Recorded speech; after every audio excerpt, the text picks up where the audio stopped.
পশ্চিমবঙ্গের গ্রন্থাগার মন্ত্রী সিদ্দিকুল্লাহ চৌধুরী এদিন বহরমপুরের সার্কিট হাউসে সাংবাদিকদের মুখোমুখি হন।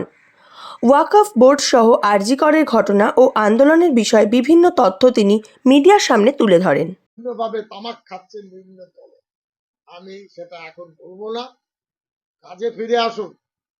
সুপ্রিম কোর্ট ভারতবর্ষের শাসন ব্যবস্থায় জুডিশিয়ালে সর্বোচ্চ দায়িত্ব আছে। সুপ্রিম কোর্টের চিফ জাস্টিস ডিভিশন বেঞ্চে অনুরোধ করছেন, এর পরেও পায়ে মারিয়ে দিচ্ছেন। ছেলেমেয়েরা কি শিখবে জুডিশিয়ালে? আপনার ছেলে বিচারপতি হলে কি বিচার দেবে? তাদের কাণ্ডজ্ঞান আছে না নেই?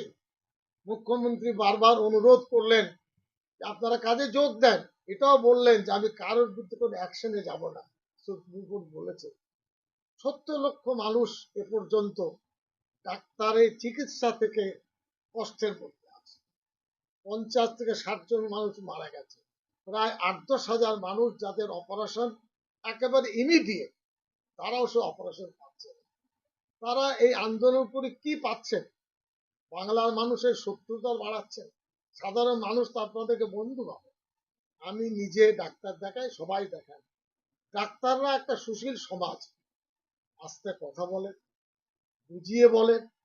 ডাক্তারের প্রতি মানুষের একটা বিশ্বাস ভালোবাসা আছে। আজকে কোন জায়গায় ড্যাকেট হয়ে এমন আন্দোলন করছেন? বাংলার মানুষের 11 কোটি মানুষের কি দোষ আমাদেরকে বলতে পারবেন ডাক্তার? আমি অনুরোধ করব, এইভাবে জেদে থেকে বাংলার মানুষের ভবিষ্যৎ, আর পাবলিক কিন্তু এখনো ধৈর্য ধরে আছে।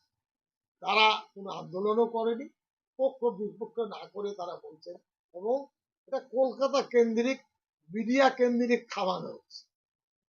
এই হলো, তাই হলো। এটা গল্প। ইলেকশন আগে বলা হয়েছিল বিজেপি এসে যাবে, যেমন গল্প, এটাও তেমনি গল্প। কিচ্ছু হবে না।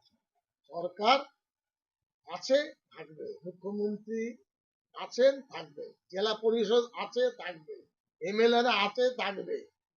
তারপরে মন্ত্রীরা আছেন, থাকবে। পঞ্চায়েত আছে, থাকবে। সমিতি আছে, থাকবে। দল আছে, থাকবে।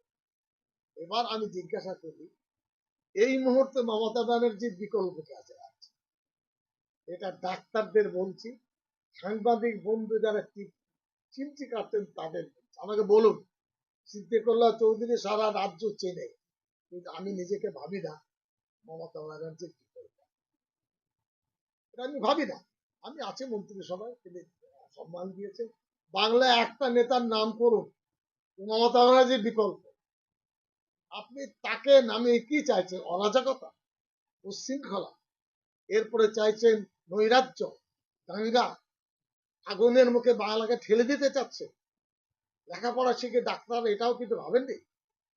এটা আমার দুঃখ। সেই কারণে আমাদের কর্তব্য ছিল যে আমাদের কর্মীদেরকেও বলবো, ঝগড়া ঝাঁটি মিছিল নয়, সমাজকে বোঝান। জুমার দিনে মানুষকে বলেন মা বোনের মান সম্মান।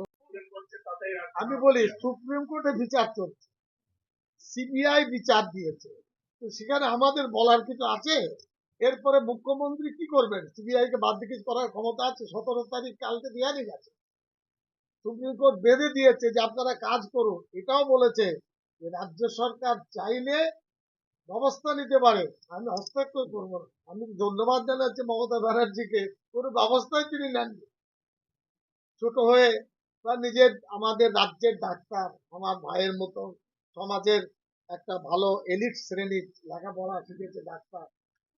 এরপরেও তা আমি বুঝতে পারছি না যে কি চান তা। মুখ্যমন্ত্রী